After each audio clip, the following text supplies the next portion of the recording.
बोलण्याचं काम मुख्यमंत्र्यांनी सोडलं पाहिजे।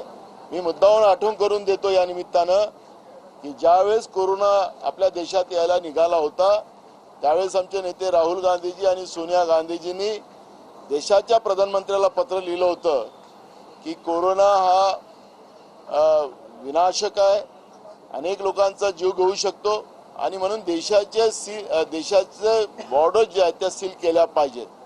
पण त्याच वेळेस नरेंद्र मोदी आणि भाजपवाले हे सोनिया गांधीजी आणि राहुल गांधीजींना टीका करत होते। कोट्यावधी लोकांचा जीव कोरोनाच्या काळात गेला, तर त्याची जबाबदारी का नरेंद्र मोदी घेणार? त्याची जबाबदारी हे बीजेपी घेणार? जे वस्तुस्थिती आहे ते मांडत असताना राज्याचे मुख्यमंत्री सांगतात की काँग्रेस या पद्धतीचं लोकांमध्ये पॅनिक करताय। व आम्ही पॅनिक करत नाहीये, जी वस्तुस्थिती आहे ते तुमच्या समोर दिसते आहे, माध्यम दाखवतात आहे। मग माध्यम दाखवतात आहेत हे चुकीचं आहे, ते काय नकली लोक आहेत लाईन मध्ये लागलेले।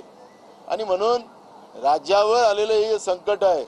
आज इराण, इस्रायल आणि अमेरिकेचं जे युद्धाला 17वा दिवस आहे आणि 17 दिवसापासून देशामध्ये जी काही परिस्थिती आता निर्माण झाली, खायच्या तेलापासून तर सगळ्या गोष्टी महाग झाल्यात, गॅस मिळत नाही, महागाई वाढली आणि सरकार हे सगळं पाप लपवण्यामध्ये लागलेलं आहे, अशी परिस्थिती आहे।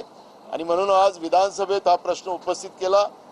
विधानसभेच्या तालिकाच्या अध्यक्षांनी सांगितलं की संध्याकाळपर्यंत राज्य सरकारने याचं निवेदन सभागृहात द्यावं, अशा पद्धतीच्या सूचना विधानसभेच्या अध्यक्षांनी माझ्या प्रश्नावर त्या ठिकाणी दिलेल्या आहेत। सर्वपक्षीय बैठक या सगळ्या संदर्भात बोलवलंच पाहिजे। अशा संकटकाली काळामध्ये राज्य सरकार असो की केंद्र सरकार असो, अशा संकटकालीन परिस्थितीमध्ये सगळ्याच पक्षाच्या प्रमुख नेत्यांना बोलवून सरकारने मीटिंग घेतली पाहिजे।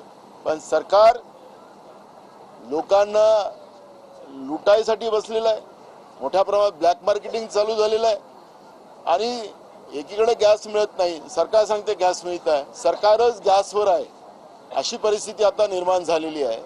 आणि म्हणून सुप्रियाताईंनी जे काही भूमिका मांडली त्याचं आम्ही समर्थन करतो। अशा वेळेस सरकारने सर्वपक्षीय मीटिंग बोलवून या आलेल्या संकटाला कसं मात करता येईल ही भूमिका मांडली गेली पाहिजे।